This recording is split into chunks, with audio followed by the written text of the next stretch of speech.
Baloch students organization کی جانب سے ہم آپ تمام صحافی حضرات کا شکریہ ادا کرتے ہیں جو ہمارے ساتھ اس اہم پریس کانفرنس میں شریک ہوئے، اور امید کرتے ہیں کہ آپ ہمارے پیغام کو عوام کے وسیع تر حلقوں تک پہنچانے میں اپنا کردار ادا کریں گے۔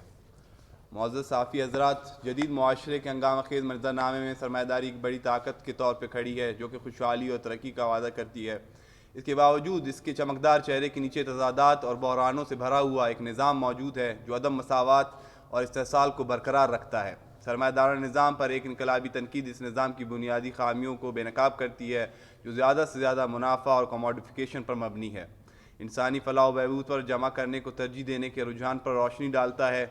مالیاتی بحران سے لے کے ماحولیاتی انحطاط تک سرمایہ دارانہ نظام کے بحران اس کی غیر پائیدار نوعیت کی دردناک یاد دہانی کے طور پر کام کرتے ہیں جو بنیادی تبدیلی اور متبادل سماجی و اقتصادی ماڈل کے مطالبے کو ہوا دیتے ہیں۔ حالیہ بحرانات کے تناظر میں دیکھا جائے تو تقریباً دنیا بھر میں 1 ارب کے قریب لوگ غربت کی سطح سے نیچے زندگی گزار رہے ہیں، جن میں 4 کروڑ کا تعلق خود امریکہ سے ہے۔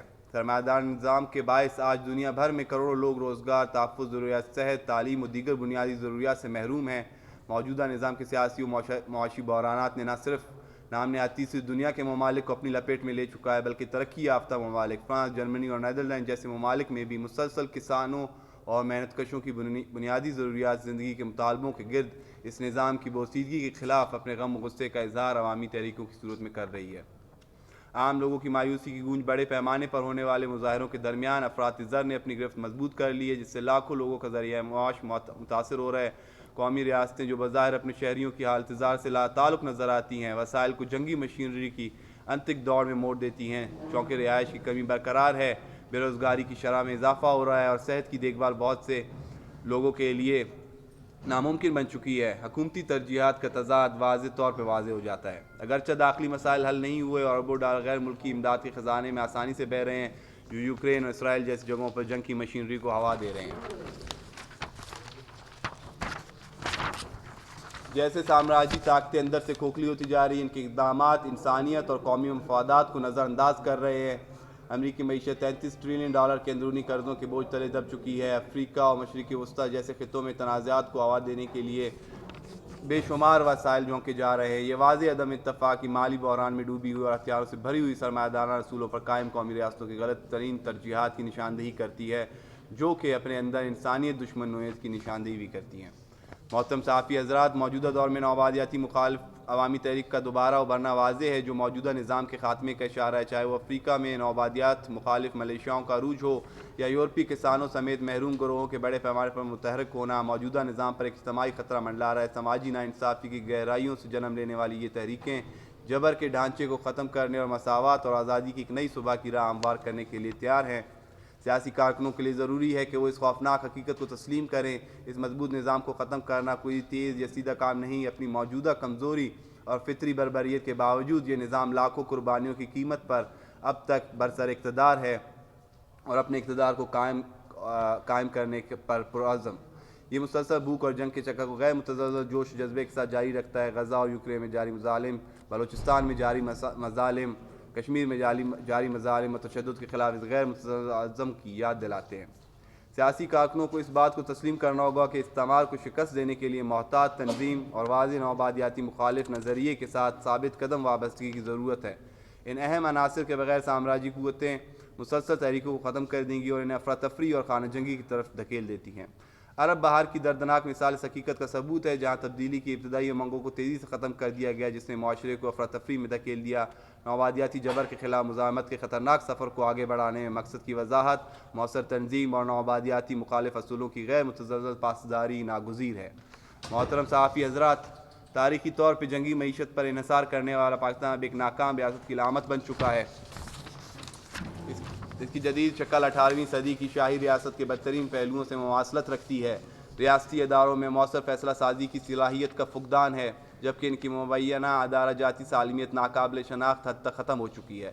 مقبوضہ علاقوں کو اسٹیبلشمنٹ نے آپس میں تقسیم کر رکھا ہے جس سے بنیادی انسانی حقوق بشمول شہری بالادستی، اظہار رائے کی آزادی اور اجتماعی آزادیوں کے لیے کوئی جگہ باقی نہیں رہی۔ مزید برآں ریاست کی جنگی معیشت کے زوال اور غیر ملکی فنڈز کی واپسی جو جنگی کوششوں کے لیے امداد کا روپ دھارتی ہے، نے بیوروکریسی اور ریاست کے اندر حکمران طبقوں کے درمیان تناؤ میں شدید اضافہ کیا ہے، جس کی وجہ سے عوامی مزاحمت میں بھی مسلسل اضافہ ہو رہا ہے۔ گزشتہ 5 سالوں میں اقتدار کی کشمکش، جو فوجی سول تناؤ اور فوجی عدلیہ کے تصادم کی علامت ہے، اس معاشی زوال کے براہ راست نتائج ہیں۔ یہ تضادات مزید بڑھنے والے ہیں، خاص طور پر پنجاب میں بڑے پیمانے پر بد امنی کی وجہ سے ایک ایسی صورتحال جسے نہ تو ریاست نہ ہی اس کے ادارے نظر انداز کرنے کے متحمل ہو سکتے ہیں۔ مستقبل قریب میں براہ راست خانہ جنگی اور اندرونی لڑائی کا خطرہ منڈلا رہا ہے۔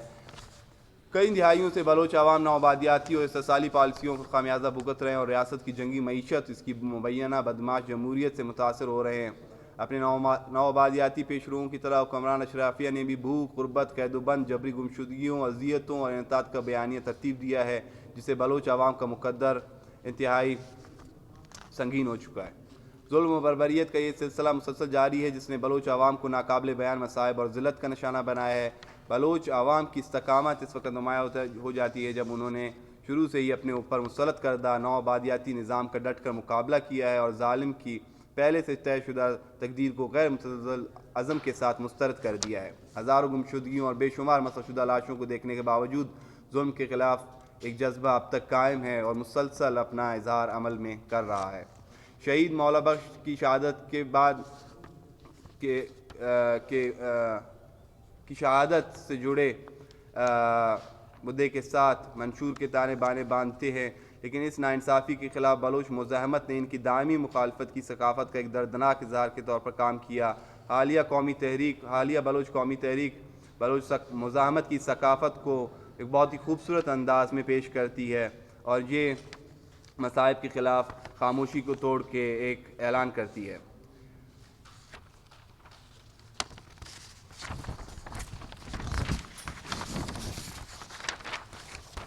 گراں قدر صحافی حضرات، جس تناسب سے سامراجی جبر میں اضافہ ہوا ہے، اس کے برابر غم و غصہ اور مختلف تحریکوں کی شکل میں اپنا اظہار بھی ہو رہا ہے۔ ٹارچر سیل، جیل و زندان سمیت بلوچ قوم اپنے حقوق کے تحفظ کے لیے برسر جہد ہے۔ کٹانی میں بارڈر ریٹ کی بندش ہو یا کھڑکوچا میں بجلی کی عدم فراہمی، بڑے پیمانے پر باغات کے سڑ جانے اور بڑھتی ہوئی بیروزگاری کے خلاف مسلسل ہڑتالیں، احتجاج اس نظام کے خلاف اپنا اظہار کر رہی ہیں۔ آج دریائے سندھ سے لے کر مکران تک بلوچ نے ایک مشت ہو کر اپنا فیصلہ اس نظام کے خلاف دیا ہے۔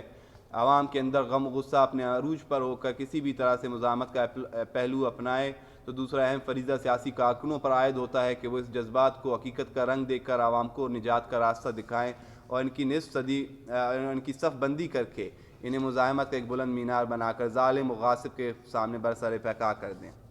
صحافی حضرات، BSO اپنے اول دن سے لے کر آج تک اس قول و فعال پر قائم ہے کہ بلوچ کو گھر گھر اس نامیاتی بحران میں دھنسے نظام کے خلاف شعور دینا اور عام بلوچ عوام سے اپنے سماج کے لیے قیادت تراش کر انقلابی جدوجہد میں دیکھنا اپنا فریضہ سمجھتی ہے۔ آج بھی اس بات پر ہم مستقل مزاجی سے قائم ہیں اور آگے بڑھ رہے ہیں۔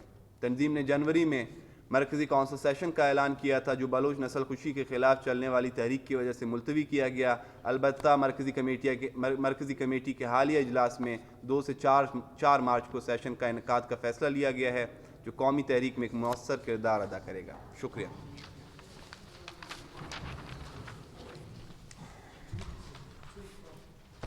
Thank you.